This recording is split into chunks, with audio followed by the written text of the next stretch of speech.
ɛyɛ ɔdɔ na Awurade de adɔ ɔpɛ sɛ woba de nsa kyerɛ ne nti na ɛnɛ wama ade paakye nnuonyam nyinaa nka ne din hallelujah Truth to Heaven Ministry asafo no na wɔte yɛn nka no asafo no mu ma wɔte yɛn Women of Truth sɛ deɛ fiada biara Awurade nam ne mma so de ne nsɛmpa berɛ atiefoɔ no ɛno nso Awurade ma wɔ ha sɛ ɔde nsɛmpa berɛ ma atiefoɔ sɛ deɛ bere bi a wogye berɛ na wotie yɛn no ɛno nso gye berɛ ka hyɛ wo nua na ɔbɛka ho na wontie Awurade asɛm na asɛm no bɛkɔ awie no wobɛyɛ nhyira hallelujah Brian Chairman Rema Dickness Deborah Abombare adɔfo no yɛ bɔmpae yɛn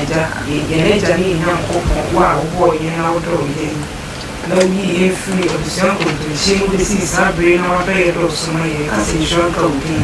woabu yɛ bi wama ɛno nso ato yɛn nyinaa ne sɛ ɔpɛ sɛ yɛde yɛ nkwagyeɛ ho adwuma ma ne wie koraa yɛbɔ mpaeɛ serɛ wo sɛ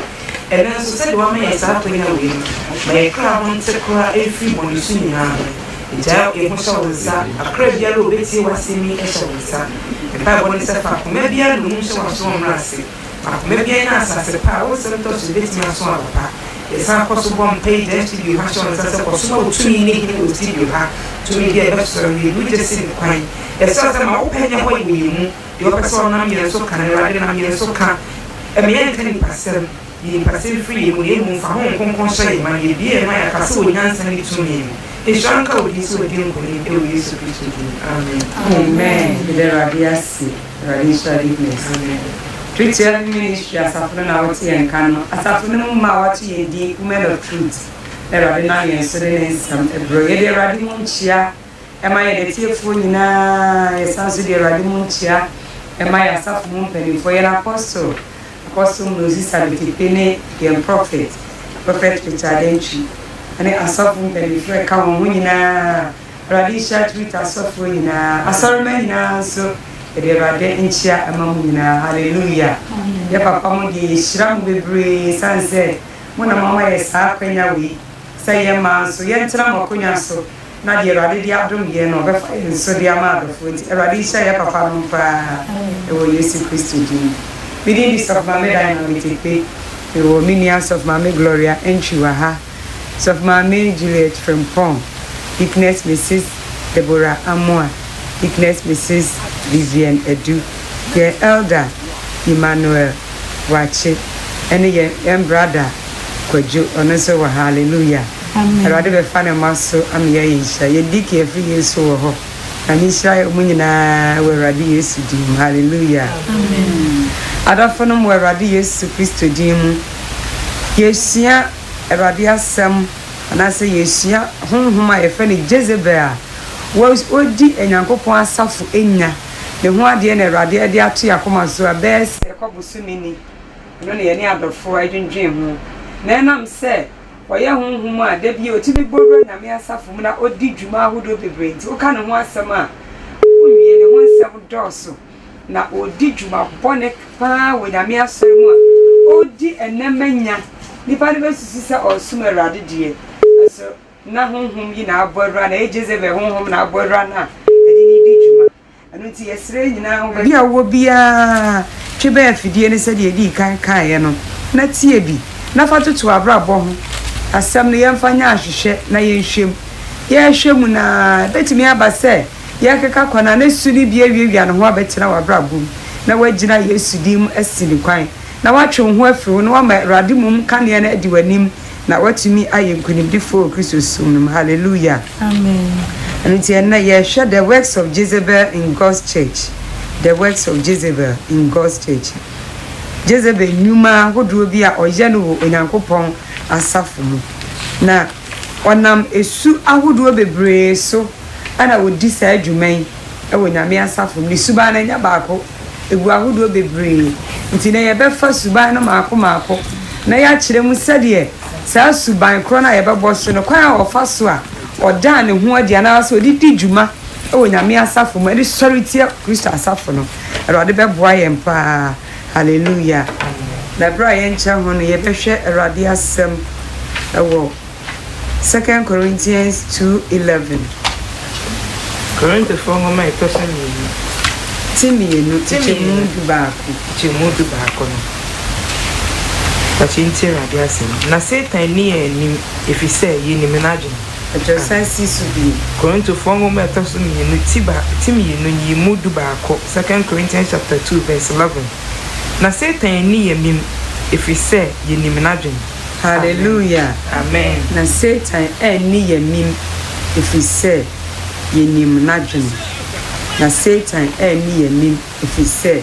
yenim naje. Se ka se emim die kra so obi edi obi emim ese nipa no wasisi okwan bi so agi ajapade anka ye wo awodia ade na ye wo right ye wo dia erade boy sanka no ni wajapade but na nipa bi afa ndie ni na ede kwan bi so brother tuo bi a wu ni bi unim sa nim die no sa nyansa no unim entina wafa sa nyansa na onu nim ni so na ede kwan na onu nim ni so ni die na wonim ni so na wade agi wajapade kese afi wonsem eno na twasem na ka che yen se na Satan ni yemim efise yenim na adwene nti se wunya hunu na adwene hu se de Jezebel si faso ye na dwuma kwa Satan faso ye na dwuma eno ana wo beda ho so na hu sa wade ni suban ni bibo aka se aha ade ye eba die se na Satan pese o kire na watwe ho afiri ho ana se wudi onyankopon asem esine kwan na wani wamim Eradi hu ye mobo. Hallelujah. Ye he radi asemo. 2 Peter 5:8 and 9. 2 Peter 5:8 and 9. Petro ngoma etosu mi ni tinum. Ichemu nwotwe ene enkron. But oyenhwe 1 Peter. Petro ngoma edikan tinum. Yimu enwotwe ene enkron. Ene enkron. 1 Peter chapter 5 verse 8 and 9. Etifiasem munsi osohwefo ne kwan. Mwani na ho monyen efise mutamfo bonsam no nam sejata obubom hwehwe de obenya no amen. Ono na mumfagidie ho mumfagidie nyina ho pintin ensi ne kwan. Efise munim sama ne hunu ano de atomu nuanom a wo wiase so se ohunu. Hallelujah. Amen. Osimu ani na ho munwen efise mutamfo bonsam ne nam sejata obubom hwehwe de obenya no amen no ono na mumfagidie nyina ho pintin ensi ne kwan. Efise munim sama ne hunu ara na ode atomu nuanom a wo wiase so se ohunu. Awurade hu ye mobo. Amen. Ono de amane hunu nko a ana ode ato amani pa se nipa nhunu. Nti se wa nhunu na adwene wa nhunu se de na kwan sitia ni dwumadi obedi wa abrabom nyina ne se obemo wa hunu amane se ni suni bi ba o mu na wogi tum na wo de ye adwuma nko ade a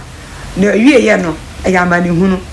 na behu Awurade hu ye mobo. Amen. Ye ne etiefuo nyina de ye behunu Satan adwene ye behu se de na kwan sitie na wa ni yamim. Hallelujah. Amen. Ehwe Awurade asem na am sie kan Jezebel nwa asem die ehwe edisem timi ye mitiche mundu nwatwe kwesi aduonu mieza. Revelation 2:18 to 23.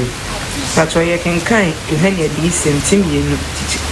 tichemu dungwatwe ekosi aduonu miensa no. Revelation chapter 2 verse 18 to 23. Etifiansem theatre anwoma. Ne theatre asafomu bofo no.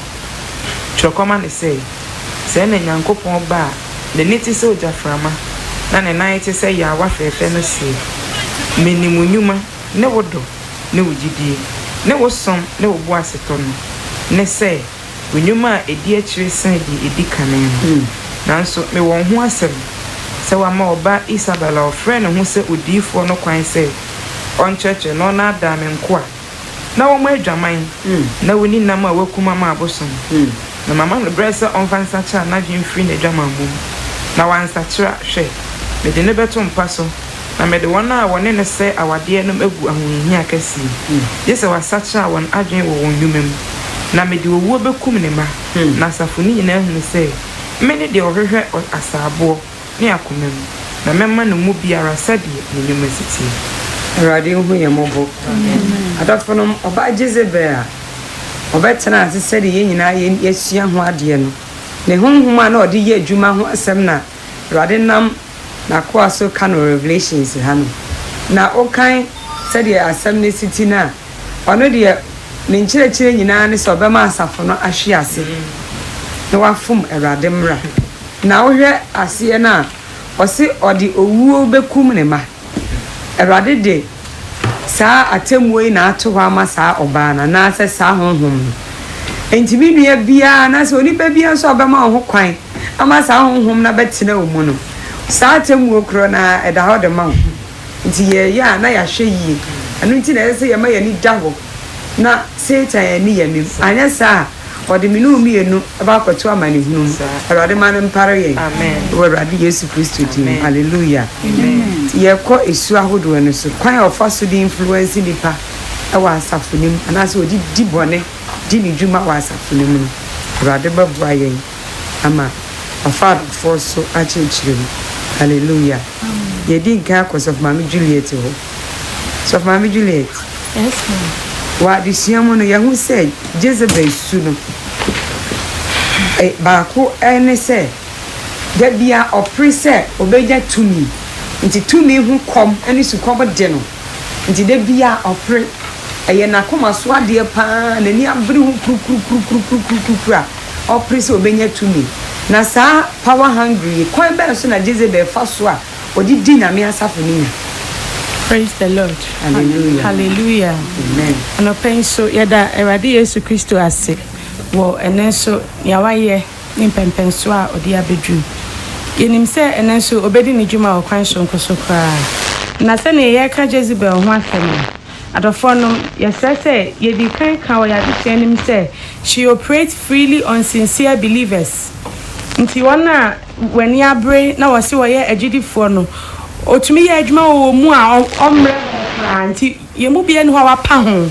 se sa ho betimi afa ni mu aye adwuma gisa ye ma ye ni da ho se na ye kenkan of 1 Peter 5:8-9 no na fe so abibia ye ma Awurade ho mboa yen sa wo hwe power hungry na se abibia otumi se ni kodo yanka se opetumi o ye se oye hunger oye hunger for power nti sa kom ne na sabe ekom so di obi a oye to da bi kwampa ekom de umpa de nka onka sa opekra no de ekom de nti unya kra eye ma because nti e de desperation bi ne ya se woni abre wa krakrakra bi to so nti fasa adwene na yen fasa adwene anto se oba Isabel petumi yen hye de obeye kwan bi obefa so bia obenya tumi no obefa so nti wo Awurade asafo mu no de metimi aka kakra ne se oba anase oti obi mu wo Awurade asafo ha so ye oba so ye be mo obomode a ben de odi tumi wo asafo ni mu no se bi asafo ndo ye leader o de te se ope omom wo soro no nti ono kwa de ye kanka ope do ye leader no sanse owo adwene se esanse ono na pese nka odi ade no nti ope kwan be leader no anya kwan akowura ni mu anase wanya kwan afa na de kwan so anafe wa possess sa nipa no nti afe no de nipa no be ye bia ye de ono na manipulate nipa no nti Jezebel honhom na efa sa leader ni mu na wa ye de ewo so ye no na ye se eho no ne power na ope no se wanya aha nti obebe e bia leader no senior adiche no beta che okwampa anasa adwenkyere papa bi asa owo adwenkyere pastor ana apostle ana asomasi bisusu senka we nke ye ni senka beboa o se onam sa kwan ni so ba uni pan wani beje sanse adwenkyere na leader ne wo ho na honhom na tena obi fufuro na ono nso aben leader na first one ye de honhom na betena leader ne mu na we ye de honhom ne ti obi fufuro mu na nipa ne nso aben leader na wana be cha watching enti se honhom no ebetena nipa ni mu na oben leader na o se bia osofo ana asomasi misusu senka wenke ye ni se ya nke beboa na me to we kra de ache asore no o se ekoba sa ye nipa wani beji nipa no se anya nipa Awurade adwuma ho hia no bisu kra sa abre na mu hia sa asafo ni hia se ye benya sa so no twen o time me the ba the right time a obetimi anya e ye bra wo hia de ase ne ode ba yo ne Awurade nhyira wo no okọ ne baabi ba bra na safo ni hia pa de so mesi wa boa yen wo ha kakra na asaba na achede bi na ode aba edidi ma na safe oben wa mpepi kra na asafo mu no se wanfa Awurade honhom anya ade a nkofo sa ye sa for muba penny near me elder be dickness be dem na to branch baby ana nti onya so onyanya sa kwanya na said the ohwehwe no wanya odidi ma na afi obo asa wo leader no wa boyra obowra wa onam wo mu enti una oba be hye emra no nti emra no de ono pese nka wo ye no sofo no se eye oyire so a obehye ni mu a de nka opese wo ye no eno na obeka mo why na afi o manipulative ana say ne wa wo mu kwa na oba be wura na o de fa so ye adwuma nti ope mo top positions no high positions mo na mo ka bi ewom mo na mo ko hia mre ewom say executive councilor mo na mo ko hia na mo ka bi ewom national executive mo na mo ko hia na mo ka bi ewom mo timi hia mra ma asafo no nti mu no na o target na obo say onya bora mu dia na ne tumi na opese odi no wa dia fa mu dia fa mu ti ebe ya say wa na odi e una erade ayi useli leader ba ore fi say sa honhom no nam sa kwanya na ikan nyina so aba ti say wanyaw ti ono na ehye mra fa mu nti ono na edi tumi no nti are ho pa say de ye ka be di adanse say ne na ye konsafo bebrema Jezebel di ade pa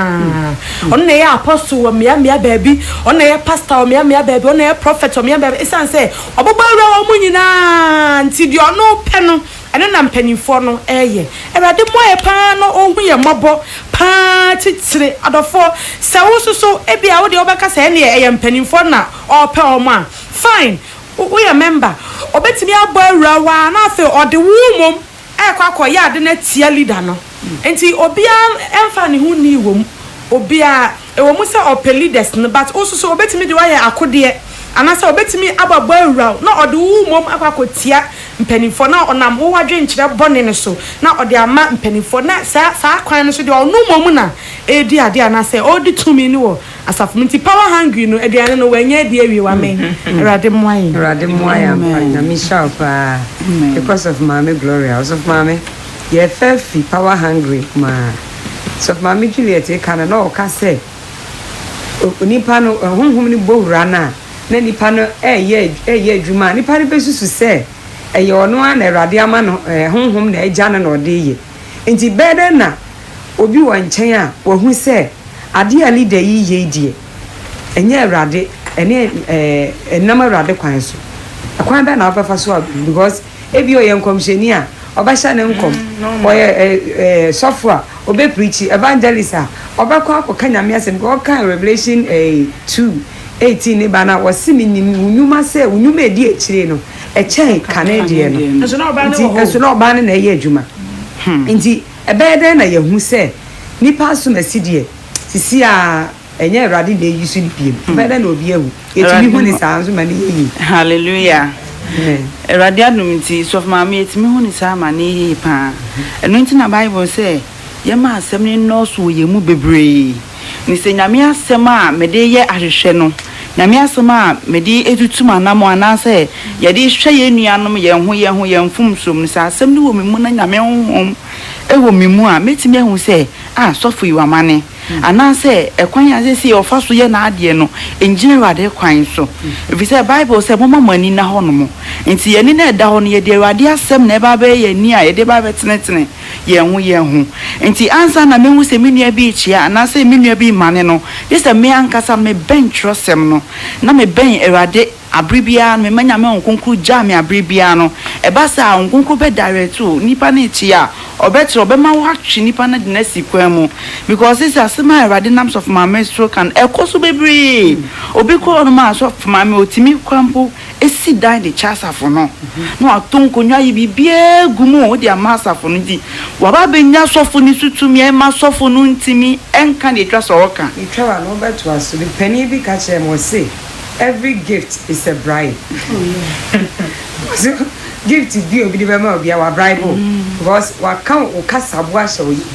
enti se wa anya obi a ukura nyame adwene pa sa ni pa no fuma wontimi nka da because wa bribe okay a Bible now kan so obi a o chaade bebre no like a sizi ma wontimi nka na asem mo na wojin no ma hu boni wono okra wontimi nka next time obeda bro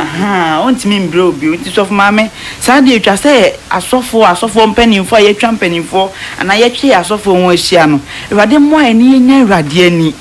yensu Awurade asem na yemben twere konkron na abribia yenya din won paibom say be ya yenua na enfoma na obonefo no Jezebel hunhum ibi bawram a yebetimi ayi nipa ne susrentem no etimi anante kwan so na anya saa de a so Jezebel hunhum gidi dwumadi kase pa wasafo mu a Awurade na amoye na obohu anse akwakoto na fidie mu nti Awurade hu asafo mebre mobo na ono ankasa ontnet ya akwa ye wo Yesu Kristo din mu amen Awurade shapa declares Deborah kodi Deborah ho yehwe Jezebel suni ba ko faso de solity na me asori pa self worship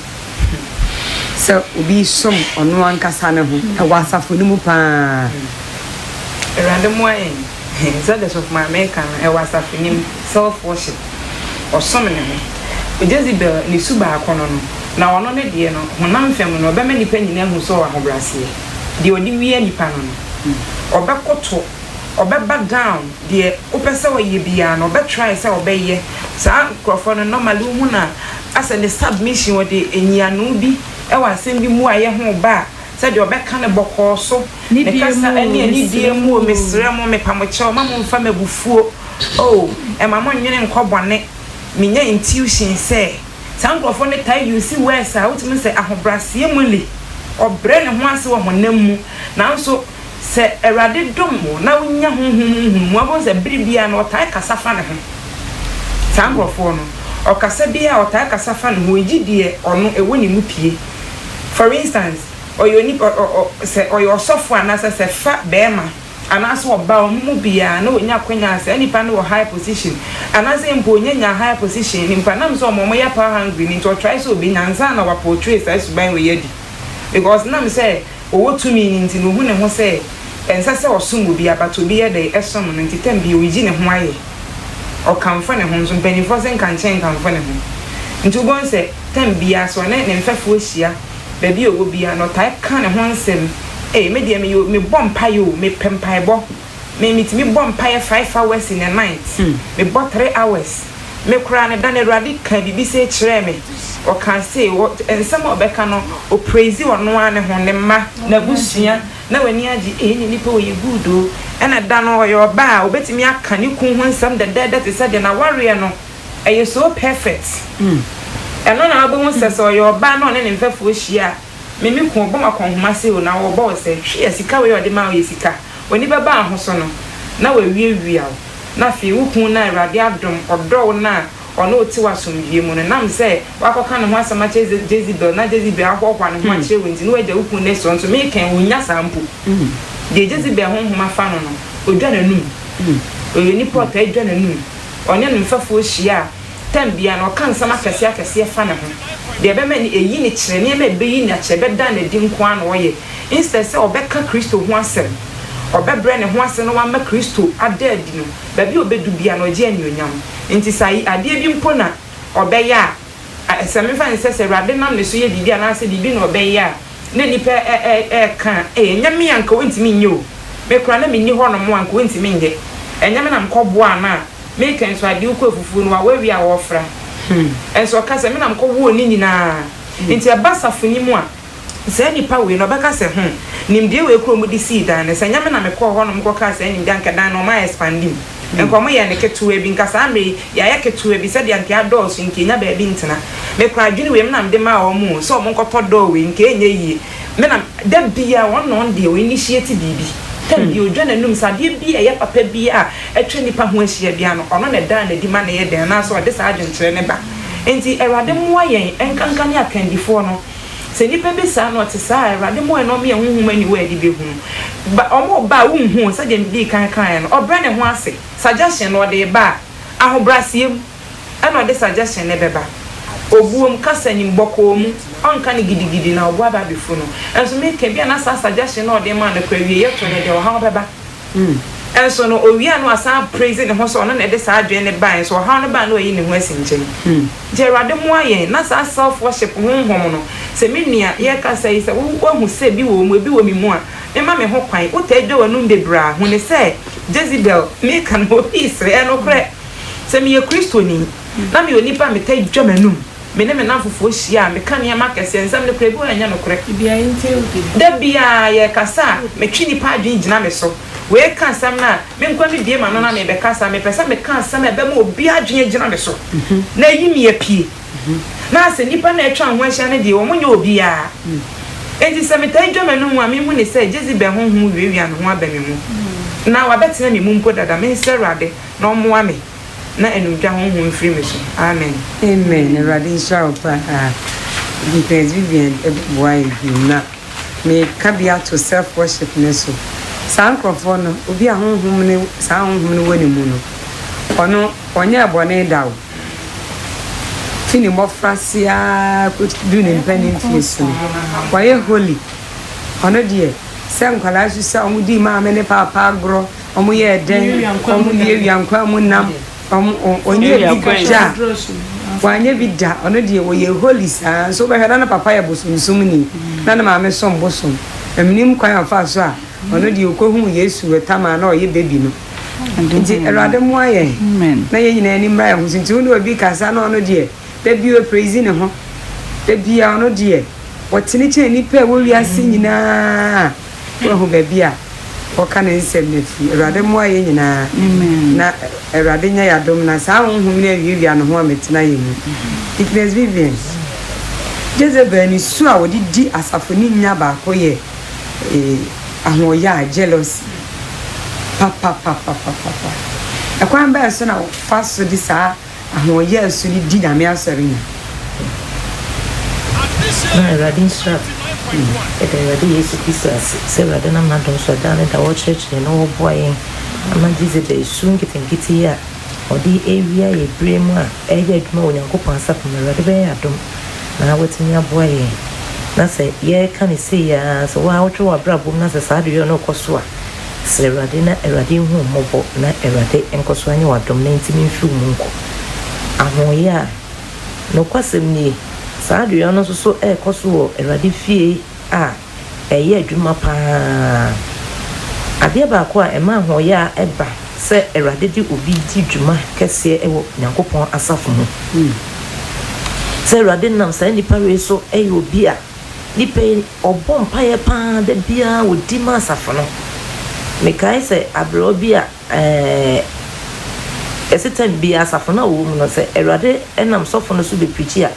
abro ni si wo be bom paye ama sofo ne mpie na no but otwo obo ni tiri ko ye na enipa nyina egu ne sa abro ni ye beifo na abro radio e beifo ten bia sofo de preach bia na maami eye sei e wa asori dem just de omo ya abro na ho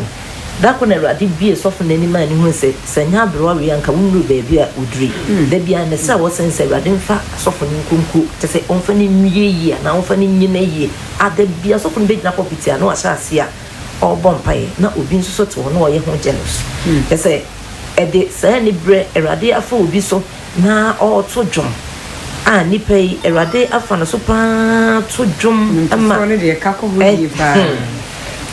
Emma nipa no tese Radin yusu no pa bianka enwum na ekoso no Radin de nsa aka we Radin de tese asa nipa we ayare na ne yonko na ono so eto na bia oye nwotofo bia mfa nse enwotofo nyina ehye na omo ye yes music competition bi ekoso tese obi nso to ha tese se de esi bodgin nipa tese de nyankopon nam no so ereye no obi nso so to ha tese ne hu na bufu we de ade no we de ade we nyum be ya kwa no to ne nyum sen kwa tese oto nyina akwantu ni ye yes we kura wadane no tese se de so make afi no ono wanya opportunity no ba be gina afi no ba sha ase no wo hyenkom aje se na de se nyumtofo na dane nkomhyefo edifo bebra aje se so ba be gina so wo to dwum ena Radin mehu sese na ekoso ma ho kwan sei Radin be fa nwumi so aye sei enso Radin ka hwe enchero enam se Radin afa ne yonko so na wode adiduma no man ho kwan ema nyame honhom efa ne mu wonum to ne mu so ede esa obi yare no on de wa just eye na bufu na emo no ba be wo preti no ho aye se tese ono ni nim yesne ni nua no aka no saa de ono de ni bebre ran to fu mu a fa ahosiesie mu so won se nipa we ayi baby am kokoto ma de me nam kire no ma ne kokoto yi a che se na o kan sam bone o kan aniema ani se ense o kan efa ni nua no ho no obede dia obekeka ni nua no ho nsam a se ni nua no benya o tan che se nipa betan no na ono mom ne yado no saa de no koso o ntofo abra bomo pa che se koso bebre enti yese ye nua no ntofo a Erade enam adom so pegya mu adimodru sam pempenso we no saa Jezebel esui wram for anibre sa wani bere wunua Erade wama no kwa ma Erade ede ne ye adwuma no wonso so ma ho Erade de obeye ye anibre free wa brabo mu sa ye Erade betimi de wa ye bibia se ode ye Jezebel nam sa anibre no so ewia ntofo pa afa kwa bia so no o wia nipa bebre se asafo no youth for so o wia won efa anibre se won se ni nua asemesi o ba asafo yi mu se sia no ba benya bra asemesi aware se sia o ba asafo yi mu bra asemesi ya ne na wo ya ne na wo tawa ya ne na evangelism ye wo hono ama me asemesi o ba na nsan ye ya bra asemesi mfia sank o ware sa na tie enya na mfe ene ne dia wo mu na oba ya na Erade anamadom so edi ama no enti sa won so ma nkwa na sasa ni bre yi free wabra ma Erade ba ya wadom ama won so Erade de wo di ama enti sa do no so ekoso wo youth phone mu pa te se ekoso bebre Erade hu youth phone no so emobo pa na eba asofo mu so a se Erade enam na dom so peja obi no na me kai se asafo bi me mpese me bodin se Erade nam sofo no so na Erade nam sofo no so tete ya kan se enipa bebre wa asafo no mu na da ko kokofo taxi na taxi driver no kan Erade asam extra no na Erade nam na don so de ne saka taxi driver no so bebe member ha Erade nam sofo no so taxi driver no be ye sofo taxi driver no be sa authority a sofo no ma sofo no yare cheso ne enketo na wo no be ka bom be sorry tia sofo no cheso afi sofo no de be na afi wo hu se Erade de ni yese Erade de ni yese no so fa kwan bia so se Erade do om de duru santie ne ye be hwe se sofo de free no mo ma be take over wasafo no so on se de city ekoso Erade asofo mu so asadio no ekoso pa enibre Erade de mi yese asemesi wode asemesi yese mi de won family yese na ni bre ne yon kosofo eba ema no so mu a maku mu me kai se na wo ma bi so te mi ku mas fi e wasafo na wo ma no ye ba be fa no kendini se ye kana se maku leader na wo ma no ya setan bia ne de obi ba be siso a nipa ne mu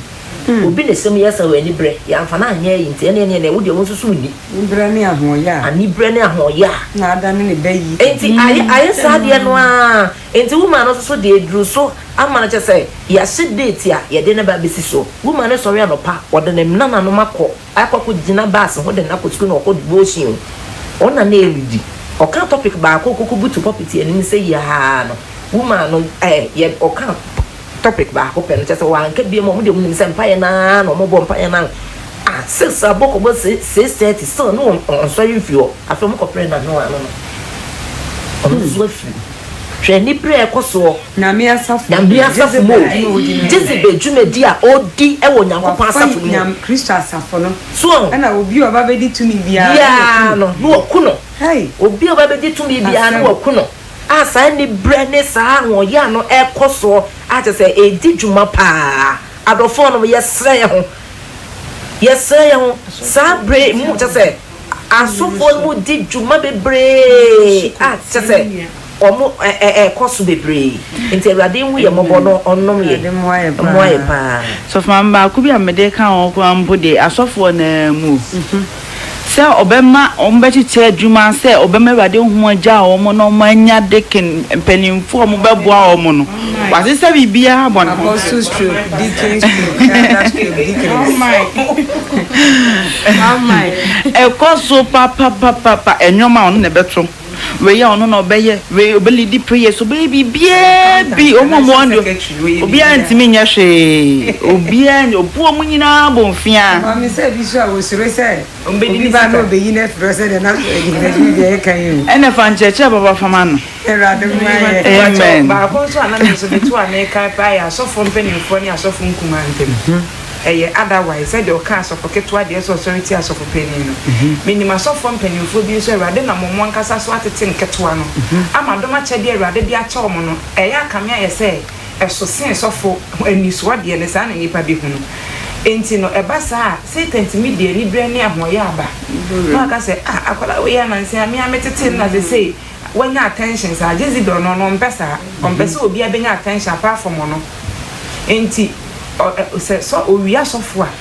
bones and answers of mammy rather than I'm what it said of my medan attitude rather man and paro never diadum wa peja a be an never diadum ye mubi one more dia could jam concons be so an answer pompon so be out to say a yanimonium shapa and can monium the bibamas of my medan is answer on the now so Jezebel whom we are saying pana on what the sound Soviet ya Ketuana rather than the superjan on any analysis when your attention. If you are saying, evangelist beat me original. Nipas messy way out preaching, and I'm a trainer. And I'm not better tell wait to match you. Ah, and then, or no person say what page at SM. More country say, oh, she ye want me or you are quite seeing you. A rather more, and I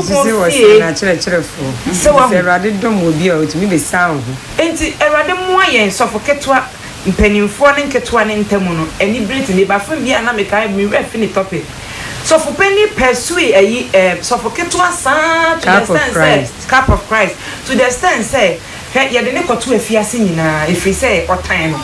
in Chanto Swa and near my fedi and near my bassa, but Nini when a nun say, Radian, you were tight. Ketuanechi na oni ahoya woni Moses of penny into no erade peja na cinemas of penny no be brain nkwa erade mo aye mo ye mo ko no mo aye enam se sa suban ba mu na wan sere erade amena nya mfiri mu a ewie yeto no ya mani hunu mu na obakwa akoda se de twesem ne kan nti erade mo aye nyina na sa ani brane ahoya asu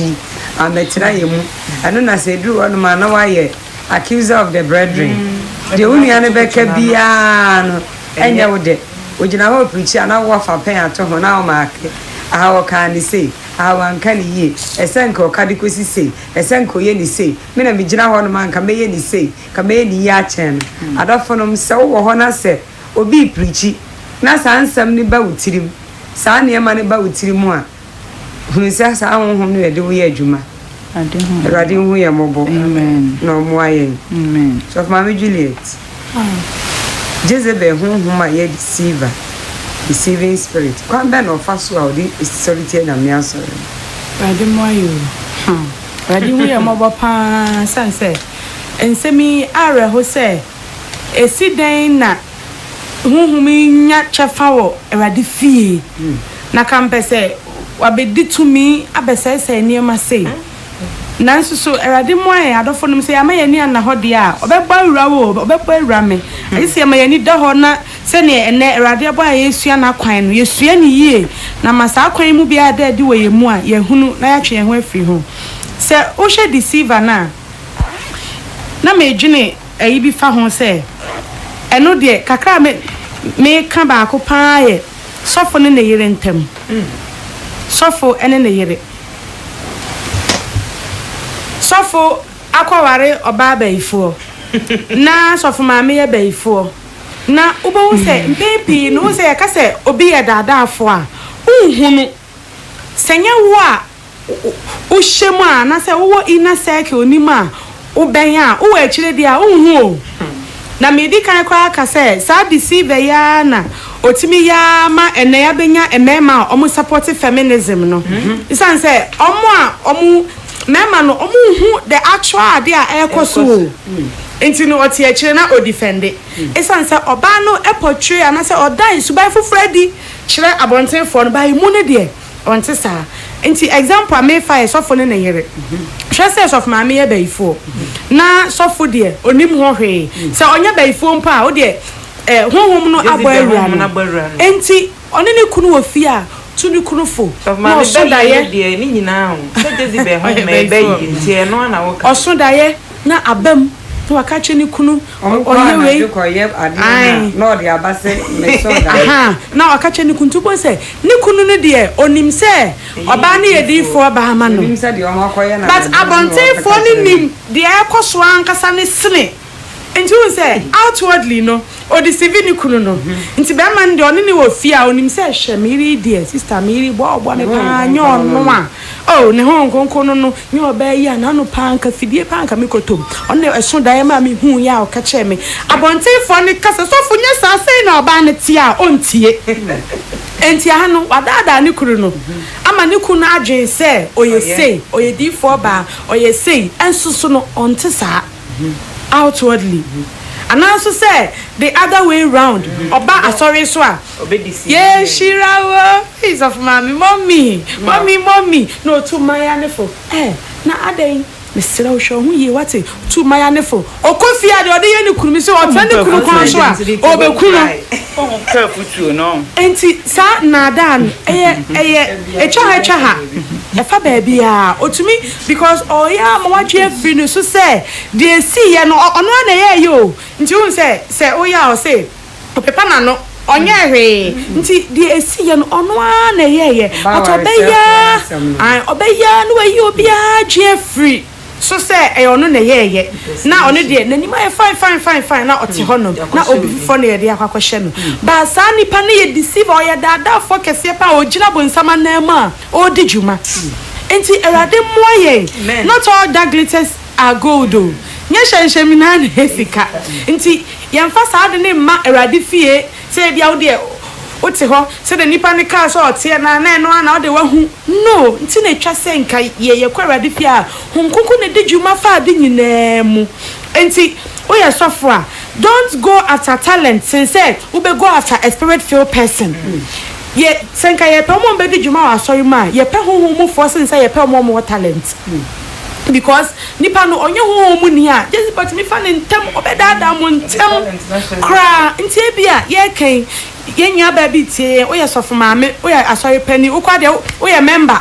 suba audit fee different from the audit asori dem a na da honhom na Jezebel honhom na adwuma wo mu ufie fo nim say de oya ntokwa pefu a ha adwene wo fie no osori fo so nim say de oya dickness hey sister idio ye dio sister idia sorry una ye bibia sorry bibia apra wo fie no asori kakra kenya una opra ni nyina mu na de na umfa mpra wo fie se na da o sa honhom no ebowra wa ona control nti di opesa odo ye no na obeye ti erade moye obi bia na da suwo mu a ema wo ye nya atwem ema wo ye mojo usu oda na di se uti say but on to say bia na da Jezebel hom yes sere ye ho do fon merade moye nyesa sesi eni wa ye nya atwem o sesi adekitu abi mu no wa ye nya atwem obeka but untumi nye ni nyina ye obi so no de o hyeda eni da ho ti erade moye na ye ma ye ni na ho sa na da ye a ye kan hu na honhomi amfa ye odan sa su ben ye dia Jezebel honhom na ede o ye achima erade moye amen erade moye na mi sha of mama Juliet so mama Gloria isuni de dosu minya sure say na bewi na ye hwe ungratefulness Jezebel yisu sa adi we so na me asori mu ungratefulness ni pano ni oba ya mani bia na ni nso hwe onyi aye dabo ni aye ujina sa de ne so di soriti ya nyame asafu anti kwan be so no fa so de sa aboni aye no eda de di we nyame asafu ebu abem pa so adamwai amen praise the Lord hallelujah so for my ungratefulness ne de ekoso pa wo erade fie if you no ye mene omie no a nyankopon asore dan no na no krempa ne say na me dwene Garden of Eden on say if erade ye bibi ademano erade ye bibi Bible say ye nyankopon asore dan no nti erade ye bibi ademana anso nani ntina ema owo no bekasa kire no ema ne gitum no na ebe a ogitum ne nso no ogi atum ema atumi a erade di amani kunu ana se erade di ni kunu agina na namu no me na dwane free be man ncha ma be man na ba be empty enti sa ungratefulness no ekoso mimi mu a me ye nyankopon sorry dan no dia e dey sorry tia to me because Bible na me tell say Jezebel no hom no nyina ni to me de opa e to me odi be di Erade asofo so a omo ye mema odi be di omo so enti ekoso pan Erade asori mu a me ka me Jezebel bra Erade nam Erade kasa tre if man tia odi dane Adam amen Nyankopon free Adam so no sa na to aso kosi Abraham ono nso to me Erade to me woni so a Sarah kasa tre no oso ko fa Hagar na okofa no ungratefulness na bia o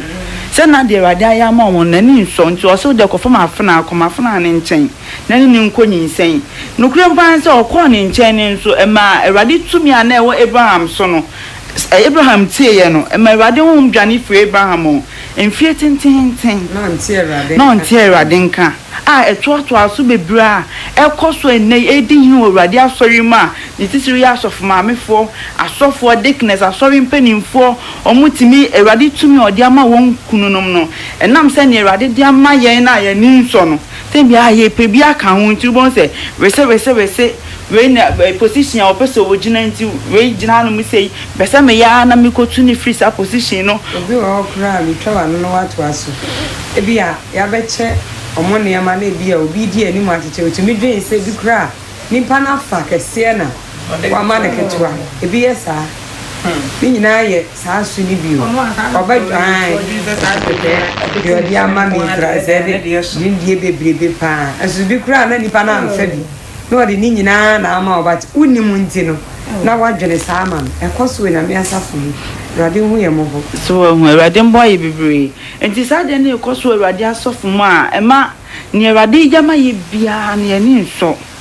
panini ni ade wadi no ni okru be didi nkomo sa na we onya ska kese na we yese na oyese sa be ya de adama no wani nso na ba ebe ma wantwi aba oni osofo pani anaso oni we ntemti ungratefulness koso Erade asori mu pa obo ga de ken grade ma na wase me bro de ken so obi so price mo fa ne so fa mu ntimi njia ne enso ane nipa na eyo Erade na eye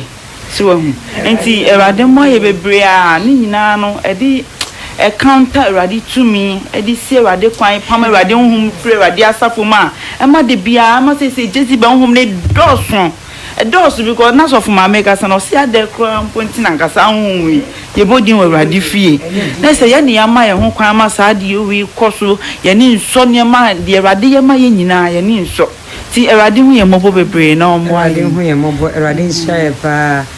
yenka yeti for women of truth and Erade na me so kasa truth every ministry asafo no mma what you di women of truth ye kasa ya ko Facebook ubo hour of truth oben hu ye live for ho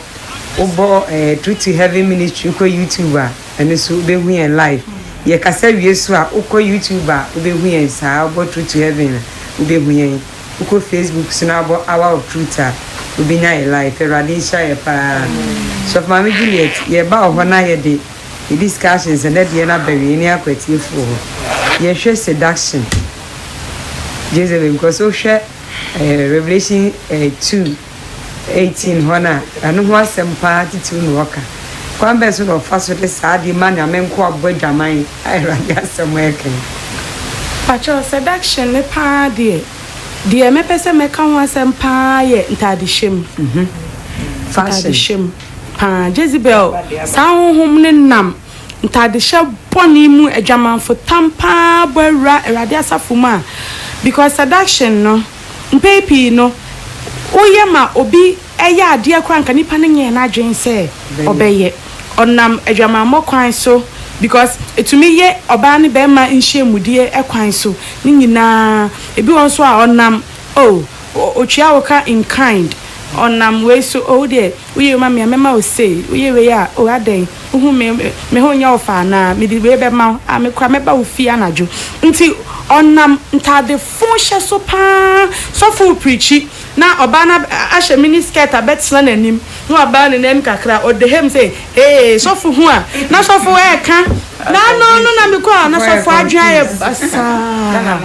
enti ubon senka de sofo am pesenka oye no eno na afi sofo say e ma ni nyina mo wa mo mra enne mo ho ye fe mo betina tanimu ha opebiem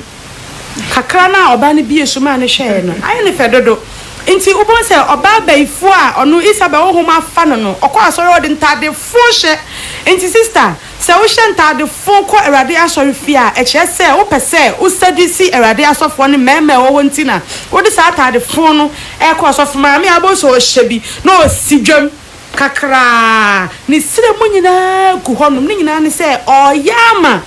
enti ebi o kwampa oya sa ne sofo anketo anum ebi kwaba ne kunu no oye sofo pani say oba akokora ontumi nya ne sede nka ono pene no adwama suni sa bayi honhom na etini mu ni ntini hwe enso nani nti bo so oya sa kwa de said you see na sofo anketo ne kunu asofo anketo a atwa ne wanhwa ne nyina sa ne omo badwaman enti oya amade onka se enka obeye no se do besi ni wakasa na watagege na no na oye wese na osebesebe na no ye ni nyina ye de ode ba beye ama okon adona made enka okra onka se obentu bo sofu bi okwampa se ni oba ni bie na namu chem no asore no kwa nkenya poyo se ya pon ye kofie ni nyanse oba no ya na wachire tekema kakra wowo na ode adada sofu no ode fre no ye nkofie na sofu apon asore kra branka sofu nya na dwense obepon pa ne ni na ho ta so we nya intade function e ma no nchen na yakwaje wa adwenkyere na yem fanse ya adwemu se uti honam mu na ade bia wo ye bia no wo de honam na ya Jezebel no na eyusu no so betimi afre yen 0249523002 and the number we na ye adwuma 0249523002